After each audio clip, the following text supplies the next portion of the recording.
Turning now to a still developing story, the brutal murders of the Stay family has once again brought the issue of domestic violence back into the spotlight.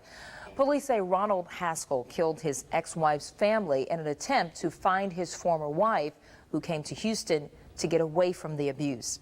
Here with more on how domestic violence affects more than just the partners involved and how victims can receive help is Leticia Manzano. She's the manager of counseling and advocacy for the Houston Area Women's Center. Thank you so much for joining us. Thank you for having us. And really such an important topic to talk about. And so many people think that domestic abuse involves solely physical abuse, but there's more to it. Definitely. I think a lot of people don't recognize that domestic violence is not just hitting, kicking, punching, which obviously that's what we recognize, but also a lot of the psychological and emotional abuse that happens that then escalates to that point. So a lot of controlling behavior, a lot of extreme jealousy, name calling, humiliation.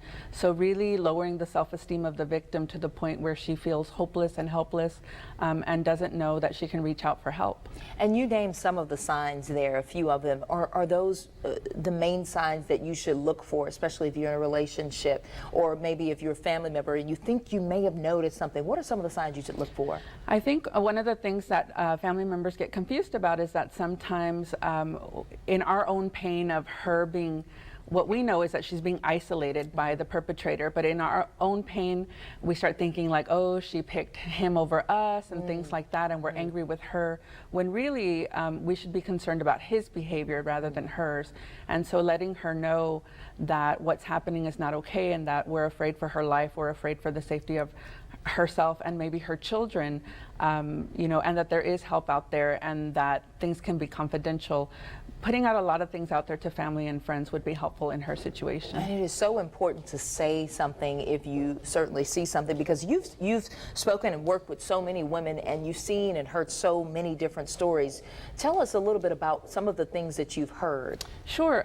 One of the things that we were just discussing earlier, that we had a case in which a woman really believed that the abuser left her, married him, and then he told her, you can't leave the house. If you leave the house, I'm going to know. And when I come home, I'm going to beat you.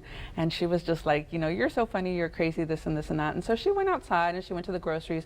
When he came home, whether he knew it or not, he beat her. Wow. So he beat her into submission to let her know that now he had the upper hand. And we have a lot of survivors who tell us that things didn't start out abusive. Wow. They changed at some point. His behavior changed. And so sometimes these guys are really savvy at playing Dr. Jekyll and Mr. Hyde. He's nice in front of everybody else, but at home, things are different. Wow. So friends and family may not even see the signs, so it's important that she recognize the signs and that she knows, again, that she can reach out for help. Absolutely, and talk about that.